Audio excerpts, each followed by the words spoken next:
Assalamualaikum warahmatullahi wabarakatuh. Saya Setia Ananda dari Program Studi Manajemen Universitas Muhammadiyah Aceh.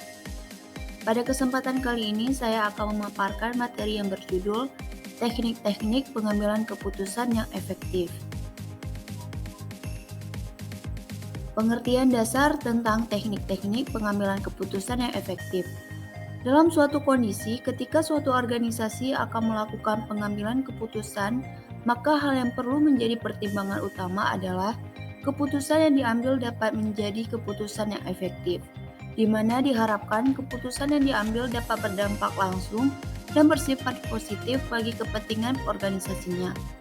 Teknik-teknik pengambilan keputusan yang efektif ini akan membantu organisasi dalam membuat keputusan terbaik, seperti ketersediaan informasi yang relevan dan menggunakan prasarana perangkat lunak sebagai alat bantu perhitungan peluang dan konsekuensi atas solusi. Selanjutnya, analisis diagram Pareto. Analisis Pareto merupakan teknik yang sederhana yang membantu kita dalam memilih perubahan tindakan yang akan kita ambil secara efektif. Analisis ini bertujuan untuk menemukan perubahan yang akan memberikan manfaat terbesar bagi pengambil keputusan. Langkah-langkah menggunakan teknik ini adalah sebagai berikut, yaitu menulis sebuah daftar keinginan atau perubahan yang hendak kita raih. Bila daftar tersebut panjang oleh banyaknya keinginan atau perubahan, maka kelompokkan setiap keinginan atau perubahan ke dalam daftar yang sesuai, dan kemudian berikan skor atas setiap kelompok atau item. Berikut ini contoh kasus dari analisis diagram Pareto.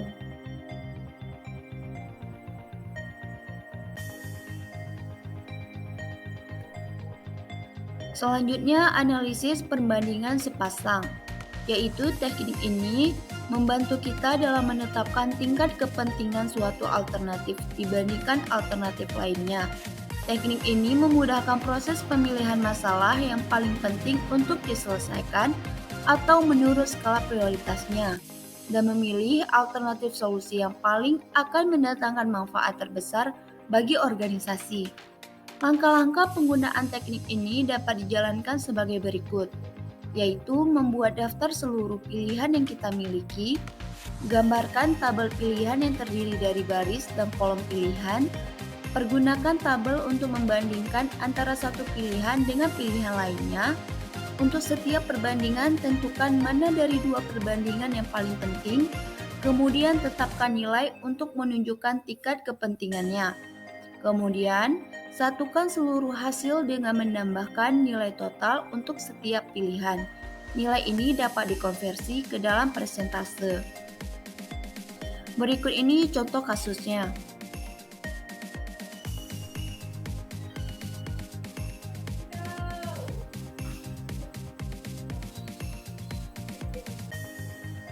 Kemudian, analisis jaringan. Teknik pengambilan keputusan ini merupakan teknik yang berguna untuk menentukan pilihan atas satu alternatif solusi, di mana penggunaannya yang paling efektif adalah bila kita dihadapkan pada sejumlah alternatif solusi yang menarik, serta terdapatnya keragaman faktor yang harus dipertimbangkan dalam pengambilan keputusan. Berikut ini contoh kasus dari analisis jaringan.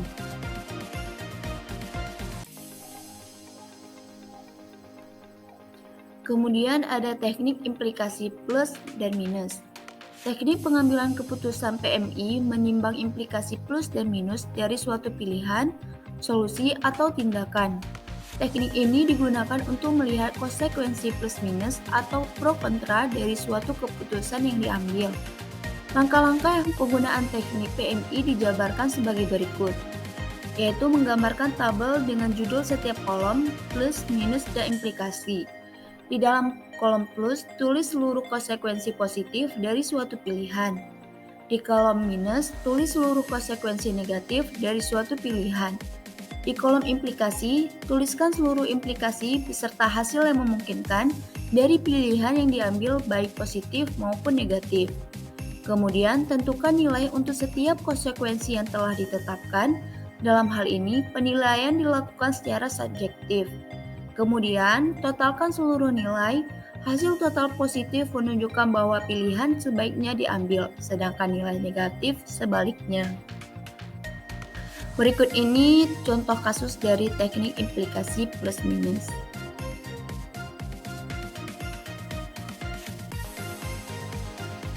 Kemudian ada analisis kekuatan lapangan. Teknik ini dipakai untuk melihat seluruh kekuatan yang mendukung dan membuat sebuah keputusan. Teknik ini dapat dikatakan sebagai metode khusus untuk menimbang pandangan pro dan kontra atas sebuah pilihan. Dengan melakukan analisis terhadap sejumlah faktor kekuatan, maka kita dapat memperkuat kekuatan yang mendukung sebuah keputusan dan mengurangi pengaruh dari kekuatan yang menghalangi terbentuknya keputusan yang baik. Adapun langkah-langkah untuk melaksanakan kegiatan teknik analisis ini ialah melakukan atau membuat daftar seluruh kekuatan yang mendukung di suatu kolom dan kekuatan lain yang menghalangi di kolom lainnya. Kemudian tentukan skor untuk setiap kekuatan dan gambarkan diagram yang menunjukkan seluruh kekuatan, baik mendukung maupun menghalangi keputusan beserta skornya. Berikut ini adalah contoh kasus dari analisis lapangan.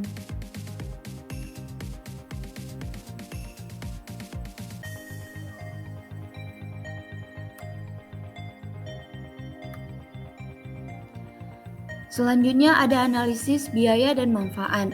Teknik analisis biaya dan manfaat merupakan teknik yang digunakan untuk memutuskan kemungkinan membuat perubahan atas alternatif pilihan yang telah dipertimbangkan. Analisis biaya dan manfaat pada umumnya dilakukan dengan menerapkan teknik analisis keuangan. Seluruh biaya dan manfaat dikonversi menjadi uang sebagai denominator utama. Perhitungan biaya yang dikeluarkan dilakukan dengan mendetail, termasuk di dalamnya biaya sosial. Kemudian kurangkan seluruh biaya dari seluruh manfaat. Manfaat yang muncul dinilai dari pandangan manfaat yang menghasilkan keuntungan secara ekonomis. Namun hal ini dapat menjadi sangat subjektif. Berikut contoh kasusnya.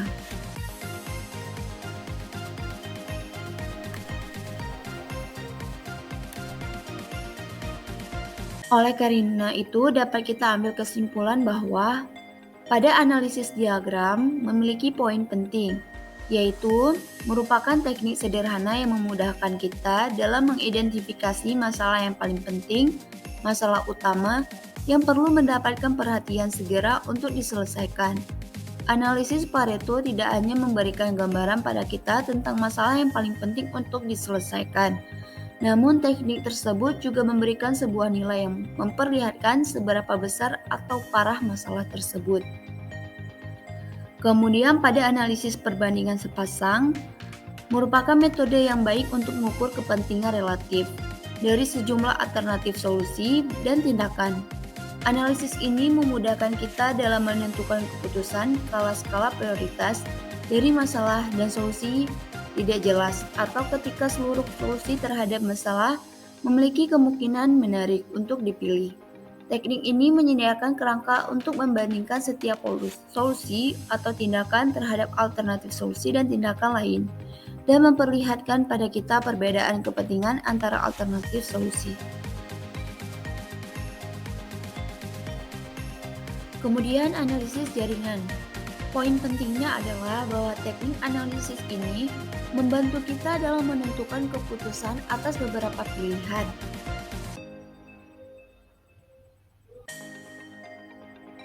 Yang dihadapkan pada sejumlah faktor yang berbeda. Untuk menghasilkan pilihan yang terbaik, maka skor awal ditentukan antara 0 sampai 3. Atau dapat teman-teman lihat pada tabel awal pair comparison analysis.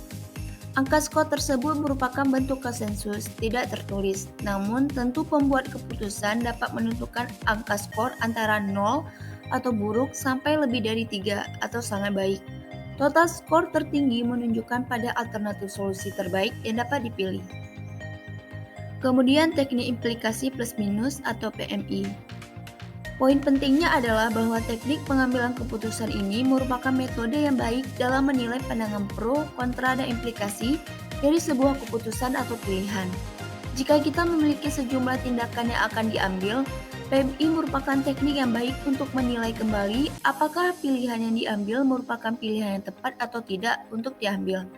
Jika ternyata dari hasil perhitungan PMI, kita belum mendapatkan pandangan yang meyakinkan akan pilihan yang telah ditetapkan, maka kita dapat tentukan skor yang menunjukkan tingkat kepentingan relatif dari setiap faktor plus minus dan implikasi.